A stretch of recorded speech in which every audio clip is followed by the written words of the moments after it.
రాజకీయాల్లో సంస్థల్లో 75 ఏళ్లకు పదవీ విరమణ చేయాలని తాను వ్యాఖ్యానించినట్లుగా జరుగుతున్న ప్రచారంపై రాష్ట్రీయ స్వయంసేవక్ సంఘ్ ఆర్ఎస్ఎస్ చీఫ్ మోహన్ భగవత్ స్పష్టతనిచ్చారు.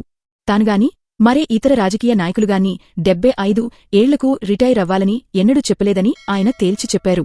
వచ్చే నెలలో ప్రధాని నరేంద్ర మోదీ 75వ ఏట అడుగుపెడుతున్న నేపథ్యంలో గతంలో భగవత్ చేసిన వ్యాఖ్యలు ఆయనను ఉద్దేశించినవేనని జరుగుతున్న ప్రచారానికి ఈ ప్రకటనతో తెరపడింది. గురువారం ఢిల్లీలో జరిగిన 100 సంవత్సరాల సంఘయాత్ర కార్యక్రమంలో భగవత్ మాట్లాడుతూ నేను రిటైర్ అవుతాననిగాని ఇంకెవరైనా రిటైర్ అవ్వాలనిగాని ఎప్పుడూ చెప్పలేదని స్పష్టం చేశారు. గతంలో తాను ఆర్ఎస్ఎస్ మాజీ నేత మోరోపంత్ పింగళికి సంబంధించిన ఒక చమత్కారమైన సంఘటనను ఉదాహరించానని దానిని చాలామంది తప్పుగా అన్వయించుకున్నారని వివరించారు. నాగ్పూర్లో జరిగిన ఒక కార్యక్రమంలో పింగళి జీవిత చరిత్ర పుస్తకావిష్కరణ సందర్భంగా ఆయనకు సంబంధించిన 3-4 సరదా సంఘటనలను పంచుకున్నానని గుర్తుచేశారు. మోరోపంత్ చాలా చమత్కారి. ఆయన మాటలతో కుర్చీలోంచి ఎగిరిగంతేసేలా చేసేవారని భగవత్ అన్నారు.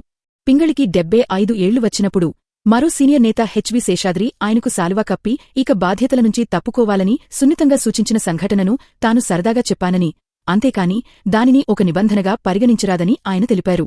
సంఘ కార్యపద్ధతిని వివరిస్తూ సంఘలో మేమంతా స్వయంసేవకులం.